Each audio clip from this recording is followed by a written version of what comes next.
Hello everyone, my name is Natalia Lauk and this is Play Along tutorial for Solfeggietto, the fiery piece by Carl Philipp Emanuel Bach, one of the Johann Sebastian Bach sons. So just to give you an idea,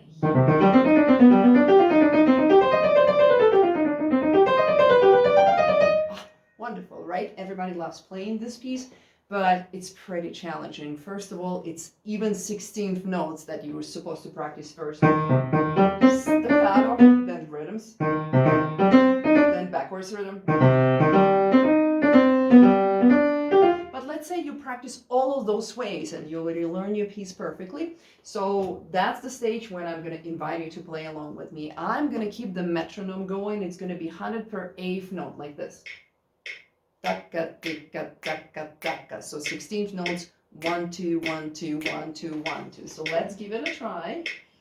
Let's see if you can hold on. Okay, remember for 16 notes you usually need a little bit more, for all fast notes, a little bit more rounded fingers. Not too much, not curl like or curled this way, but a little bit more inside of your palm. Try not to make, do not grab any notes, right? Do not this. Let them go immediately. Imagine that your finger is like separately flicking the keys, okay? Pa, pa, ti, ta, ta, like mini combustions going on in your fingers, okay? So we're gonna start from very beginning, okay? 1, 2, ready, go.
Well, even in this tempo, I made a couple mistakes towards the end. So first of all, look out, measure 29, A flat and F sharp. And then C, so don't repeat that after me. Okay, so let's see if we can play it faster. I'm gonna put a little bit faster tempo. It's gonna be again per eighth note. Let's say, how about 120 per eighth note? Yaka, dika, dika, da, ga, da. That's actually pretty good performance tempo if you are intermediate or like early intermediate or late beginner player, which already trying this piece. Okay, so 120 per eighth note, pretty good. Okay, I wouldn't attempt to play it any faster. Let's give it a try. 1, 2, ready, go.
Okay, so if you were able to follow this tempo, great. But here are a few practicing tips. So close your lead and practice on the closed lead so we can hear every 16th note. If we cannot hear every 16th notes when you're practicing like this, that means there's something not working in your head properly. So remember, it's not only the finger work, right? If you try to play with a dead wrist, it's incredibly hard. So why you never should allow to play this piece with a locked wrist or like just the fingers. I mean, at some point that just like raising the fingers high, that might help. But look at that. Do you see how the fingers are different lengths? And we have like a keyboard that is, I mean, it doesn't have like, I mean, it has different heights on some, like B major scale, for example, is most comfortable for a human hand because we have such a different length of the fingers. So that means every time you're playing with a finger that is shorter, you have to bring your hand in, roll it in like this, because don't try to reach just with a finger. Finger 5 is short, finger 1 is short. For example, the third finger is the longest one, right? So if you start 2, 5, 5 supposed to be, so it's a short finger, right? So you're gonna start in a low wrist. That's the beginning. You're gonna roll your hand in. Don't try just this. Roll your hand in. Try to follow it. Don't force this movement, okay? Don't try like, that's not right. Imagine, so make sure you're sitting the way that allows your elbow to pass in front of your body, not like here. I cannot play like this, it's very hard. Well, anyway, there's one place that kind of tripping everyone up. It's measure 25, this one. So So here are the few tips that are supposed to help you. First of all, follow the fingers. 2, 3, 5, 2, 4, 3, 2, 1, 3. Make sure it's the finger and that it's written in the favorite edition. And make sure the quarter note, which is on the third beat, the E flat, do not hold it for the quarter. Because if you hold it for a quarter, you're going to be late for your ornamentation. You're going to hold it for half of the beat, and the second half is going to be rest. That's going to help you to get through that's going to give you momentum to get through the ornamentation. Also practice hands separately. Left hand, never hold it for a quarter note.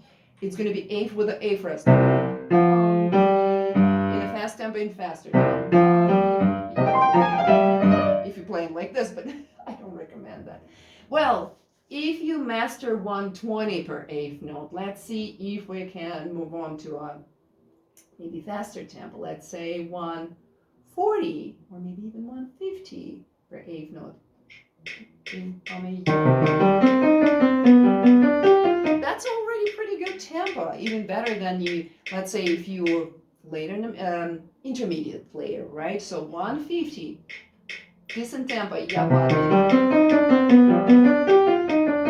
nice one. Let's give it a try, and then we'll try like insanely fast something. 1, 2, ready, go.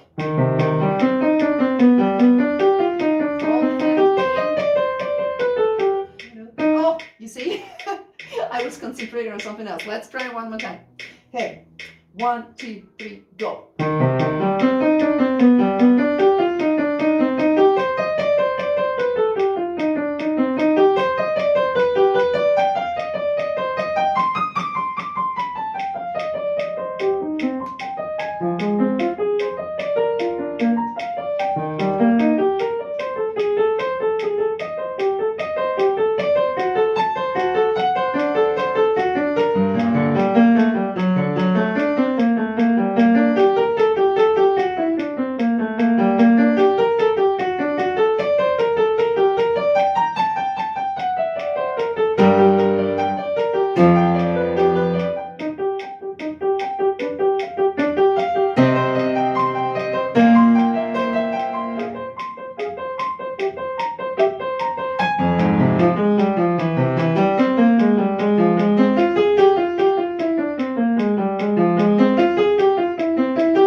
Okay, you probably would agree, the faster we play this piece, the more fun it is, so that's why everybody wants to play it super fast.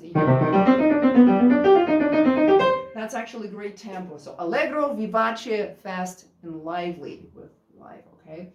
So couple more things to consider, especially in a fast tempo. Remember, do not glue your... So it's your hands, your fingers supposed to feel like a million of balls that you draw, like basketball balls that you kind of, what is the word? Dribbling. Dribbling. Yeah. And every single one's supposed to immediately take off after you. Okay, let's give it a try. Let's see if I can play in this time. That's, we're gonna assume 100 per, so it's twice than we started, twice faster than we started. It's 100 per quarter note. I'm gonna keep actually going the eighth note. It's easier to keep track of, and then I recommend you as well to run the metronome. If you're not playing with me, you're playing with metronome, go ahead, run it at 200, okay? Yippee, fun. 1, 2, 1, 2, 1, 2, 1, 2, 1, 2, 1, 2, 1, 2, 1, 2. And, one more thing. If you have hard time counting the 16th notes, 1, 2, 3, 4, 1, 2, 3, 4, just say Mississippi, Mississippi, Mississippi, Mississippi, or Pocatello, Pocatello, that's my hometown, and or crocodile, or super goblin, or pizza, pizza, whatever works for you, that whatever gives you 4 syllables and holds you there, okay? Let's give it a try. 1, 2, 3, 4.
Well, that was fun. I didn't play all the notes right, so I didn't play the correct. For some reason, I play A flat or something. So, faster tempo, more mistakes, less stability. So, if you practice long enough, sometimes what helps is to put yourself in a very uncomfortable position playing insanely fast tempo, but don't do it often because that's going to screw up your rhythm. It's not going to just help. So, but once in a while, if you're struggling to gain the speed, put your metronome on frenzy. Put it really fast, like as fast as you cannot play, actually. That's what I'm going to do. I'm going to put it at 280. So it's going to be much faster than I'm playing now. It's going to be very uncomfortable for me. But then when I put it down back to 200, it's going to be easier. Okay, so let's see. Oh, wow. Let's see if I can do it. 1, 2, 1, 2, 1, 2, 1, 2.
That was ridiculous, right? So, as you can see, I missed some notes. I didn't play everything correctly. I was able to maintain the speed. But now, if I put it back down on 200, I'm probably going to play it very comfortably. And it's even going to feel slow at the speed. It's not going to feel very fast.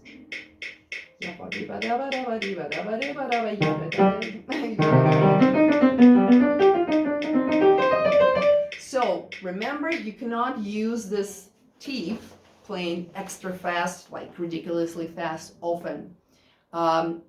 If your total practicing time for the piece, let's say 30 minutes a day, you can only use it for 30 seconds, okay? You cannot go just 30 seconds a day you can dedicate to extremely fast playing, okay? Just to move your tempo. But if you don't struggle with the tempo, if you can really play, like this, then, well, go ahead. Maybe that's your destiny to play fast. Well, good luck with this piece, and I'm looking forward for you to play it.